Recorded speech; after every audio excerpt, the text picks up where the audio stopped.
राष्ट्रीय आय संबंधी एक महत्वपूर्ण अवधारणा है जीडीपी, ग्रॉस डोमेस्टिक प्रोडक्ट। इसको हिंदी में कहते हैं कुल घरेलू उत्पाद। ये एक ऐसा कॉन्सेप्ट है जिसको कि समझना बहुत ही आवश्यक है। इसकी परिभाषा है किसी देश की घरेलू सीमा के अंदर एक वित्तीय वर्ष में उत्पादित अंतिम वस्तुओं एवं सेवाओं के मौद्रिक मूल्य को जीडीपी यानी कुल घरेलू उत्पाद कहते हैं। अब ये जो परिभाषा है इसमें 4 बातें अत्यंत महत्वपूर्ण हैं। पहली बात घरेलू सीमा, नेक्स्ट वित्तीय वर्ष, नेक्स्ट अंतिम वस्तुएं और सेवाएं, लास्ट मौद्रिक मूल्य। ग्रॉस डोमेस्टिक प्रोडक्ट में डोमेस्टिक शब्द का प्रयोग किया गया है जो कि अत्यंत ही इम्पॉर्टेंट है। डोमेस्टिक मतलब होता है घरेलू।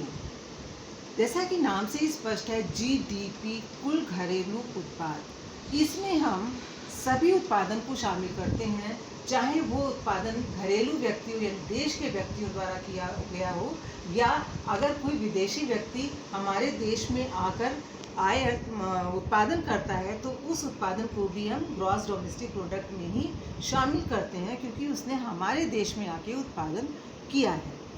घरेलू सीमा के अंतर्गत जितना भी उत्पादन होता है उसको हम जोड़ते हैं जीडीपी में।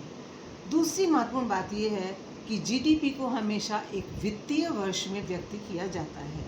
वित्तीय वर्ष जैसे कि हमारे देश में वित्तीय वर्ष प्रारंभ होता है 31 मार्च से 1 अप्रैल तक चलता है। तो इस अवधि में जितनी भी अंतिम वस्तुओं और सेवाओं का उत्पादन होता है। अब अंतिम वस्तुएं और सेवाएं क्या होती हैं? अंतिम वस्तुएं और सेवाएं वो होती हैं जिनका उत्पादन अंतिम रूप से पूरा हो चुका होता है, जिनके बाद उनका रूप परिवर्तन नहीं होना होता है। उनके मौद्रिक मूल्य को जीडीपी कहते हैं। मौद्रिक मूल्य क्या होता है?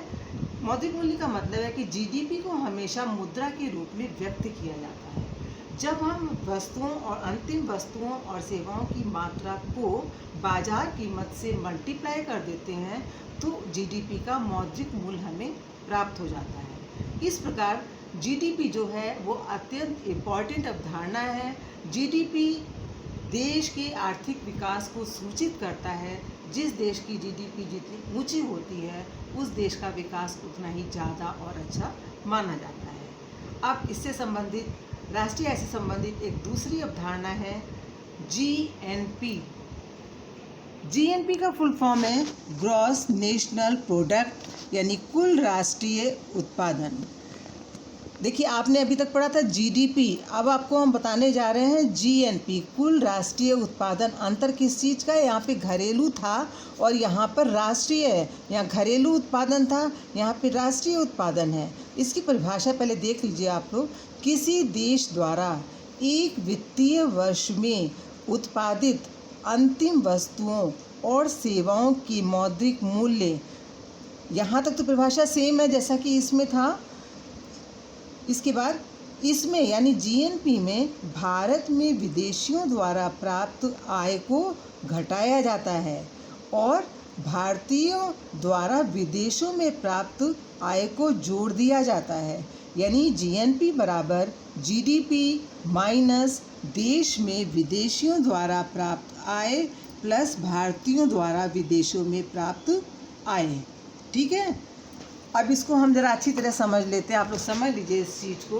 देखिए जीएनपी में नेशन शब्द का प्रयोग किया गया है। नेशन का अर्थ होता है देश का, यानी कि देश का नागरिक अगर वो उत्पादन करता है चाहे वो अपने देश में करे या दूसरे देश में जाके करे तो उसको हम जीएनपी में शामिल करते हैं।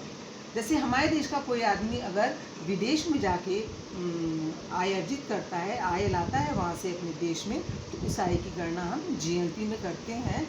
और सबसे बड़ी बात जीएनपी के संबंध में ये है कि इसमें से जीडीपी में से हम विदेशियों द्वारा प्राप्त आय को घटा देते हैं और हमारे देश के नागरिकों ने जो विदेशों में आय प्राप्त की है उसको इसमें जोड़ दिया जाता है। अब जीडीपी और जीएनपी के संबंध में एक महत्वपूर्ण बात आपको पता होना चाहिए कि जीडीपी का मूल्य सदैव जीएनपी से अधिक होता है। जीडीपी का मूल्य सदैव जीएनपी से अधिक होता है। GNP is greater than GNP. अब प्रश्न ये उठता है क्यों? हम आपको ये बताने जा रहे हैं कि जीडीपी का मूल्य सदैव जीएनपी से अधिक क्यों होता है। जीडीपी का मूल्य जीएनपी से अधिक इसलिए होता है क्योंकि भारतीय विदेशों में जो कमाते हैं, मतलब यहाँ के लोग विदेशों में जाके जो अर्जित करते हैं मुद्रा, उसकी तुलना में विदेशी हमारे देश से यानी भारत से ज़्यादा ले जाते हैं, जिसकी वजह से जीडीपी अधिक होती है जीएनपी की तुलना में। अब आप सबको स्पष्ट हो गया होगा। अब एक अगली अवधारणा के बारे में पढ़ते हैं। अभी तक तुमने ग्रॉस के बारे में पढ़ा था, जिसकी वजह से हमने जीडीपी और जीएनपी को पास पास रखा था, लेकिन अब हम एनएनपी के बारे में पढ़ रहे हैं, एनएनपी और एनडीपी के बारे में। एनएनपी का फुल फॉर्म है नेट नेशनल प्रोडक्ट, यानी शुद्ध राष्ट्रीय उत्पाद। जीएनपी में से अगर हम घिसावट व्यय को यानी कि डिप्रेसिएशन को माइनस कर दें तो एनएनपी प्राप्त होती है। यानी कि एनएनपी को प्राप्त करने के लिए हमें जीएनपी में से क्या माइनस करना पड़ता है? घिसावट व्यय को, जिसको इंग्लिश में कहते हैं डिप्रेसिएशन। अब एनएनपी के संबंध में आपको थोड़ी सी हम विस्तृत जानकारी देना चाहते हैं, इसको आप अच्छे तरीके से समझ लीजिए। देखिए, एनएनपी में नेट का प्रयोग किया गया है। देखिए, नेट का मतलब होता है शुद्ध। यदि जीएनपी में से हम घिसावट व्यय को घटा देते हैं तो शुद्ध राष्ट्रीय उत्पादन प्राप्त हो जाता है। देखिए, शुद्ध का मतलब होता है कि जो है उसमें से कुछ चीज़ें अगर हम निकाल दें, कुछ कमियां निकाल दें, कुछ उसकी बुराइयां निकाल दें, तो हमें वो चीज़ शुद्ध प्राप्त हो जाती है। जैसे कि आप एग्जाम्पल ले सकते हैं दूध का। दूध में किस चीज़ की मिलावट की जाती है? कि पानी की मिलावट की जाती है। अगर दूध में से हम पानी को निकाल देंगे तो हमको क्या मिलेगा? शुद्ध दूध मिलेगा।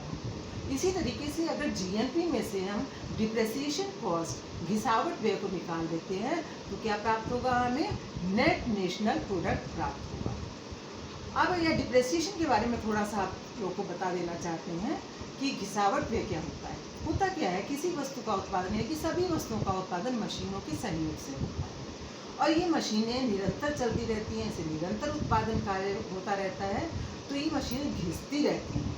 इसमें से पुर्जे जो हैं घिस जाते हैं, कुछ पुर्जे जो है टूट फूट जाते हैं और उनके साथ में नए पुर्जे लगाए जाते हैं। उनकी रिपेयरिंग पे खर्च करना पड़ता है, और यदि मशीन बहुत पुरानी हो गई, काम नहीं कर रही है, तो हमें उसके साथ में नई मशीन को रिप्लेस करना पड़ता है। तो इन सबको हम शामिल करते हैं डिप्रेसिएशन कॉस्ट में। और जीएनपी निकालने एनएनपी निकालने के लिए जीएनपी में से क्या माइनस करते हैं? इसी घिसावट व्यय को, इसी डिप्रेशिएशन कॉस्ट को, इसी रिप्लेसमेंट कॉस्ट को माइनस किया जाता है। तब हमको क्या प्राप्त होता है? शुद्ध राष्ट्रीय उत्पाद यानी कि एनएनपी प्राप्त होता है। अब आइए हम लोग पढ़ते हैं नेट डोमेस्टिक प्रोडक्ट के बारे में। नेट डोमेस्टिक प्रोडक्ट शुद्ध घरेलू उत्पाद। कुल घरेलू उत्पादन में से यानी कि जीडीपी में से यदि घिसावट व्यय को माइनस कर दिया जाए, एनएनपी प्राप्त करने के लिए क्या करते थे हम? जीएनपी में से घिसावट व्यय को माइनस करते थे। और एनडीपी प्राप्त करने के लिए क्या करेंगे हम? एनडीपी में से माइनस करेंगे कुल घरेलू उत्पाद, यानी कि जीडीपी से घिसावट व्यय को माइनस कर देते हैं तो हमें क्या मिलता है? नेट डोमेस्टिक प्रोडक्ट मिलता है। इस प्रकार नेट डोमेस्टिक प्रोडक्ट प्राप्त करने के लिए ग्रॉस डोमेस्टिक प्रोडक्ट में से घिसावट व्यय यानी डिप्रेसिएशन कॉस्ट यानी रिप्लेसमेंट कॉस्ट को माइनस करते हैं। ठीक है, अब हम लोग पढ़ते हैं राष्ट्रीय आय के बारे में, जो कि मुख्य मुद्दा है हम लोग का।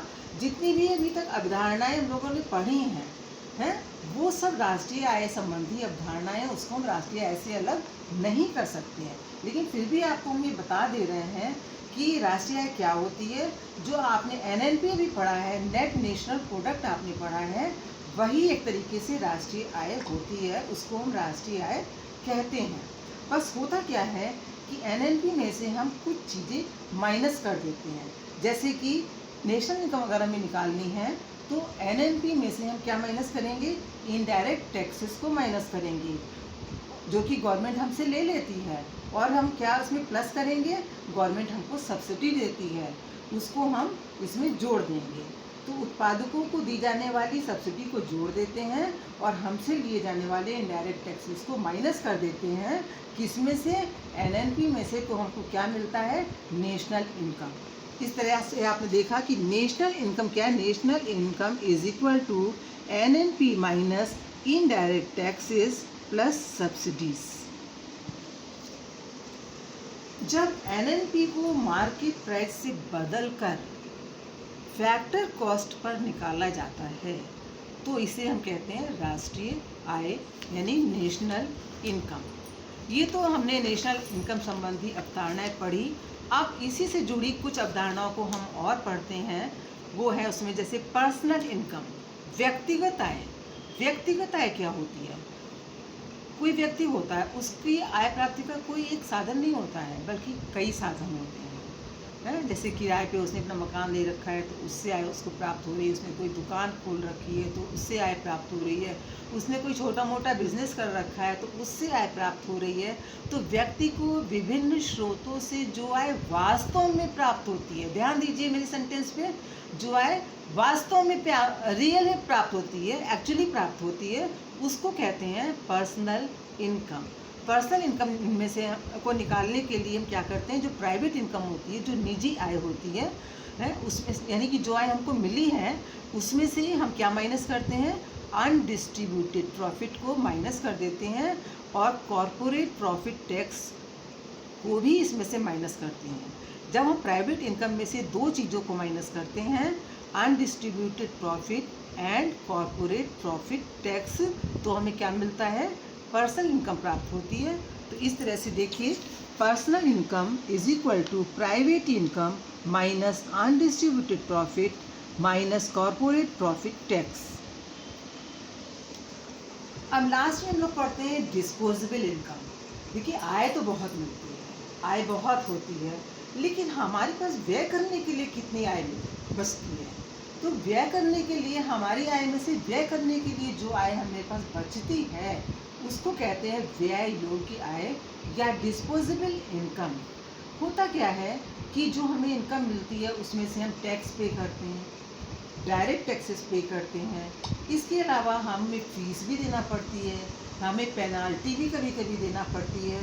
तो इन सब चीज़ों को माइनस करना पड़ता है, इन सबको हम खर्च से नहीं कर पाते हैं। इन पर जो मुद्रा खर्च होती है उसको हम अपने खर्च में नहीं ला सकते हैं, इसलिए इस प्रकार के खर्चों को माइनस कर देते हैं। कौन से खर्चे, direct taxes and administrative receipts, जैसे फीस है, पेनाल्टी है, इन सबको हम माइनस कर देते हैं। तो जो शेष बचता है वो व्यय के लिए मेरी आय बचती है, उसे कहते हैं डिस्पोजेबल इनकम। इस तरह से disposable income is equal to personal income minus direct taxes minus administrative receipts, जैसे कि फीस, पेनल्टी एक्सेट्रा।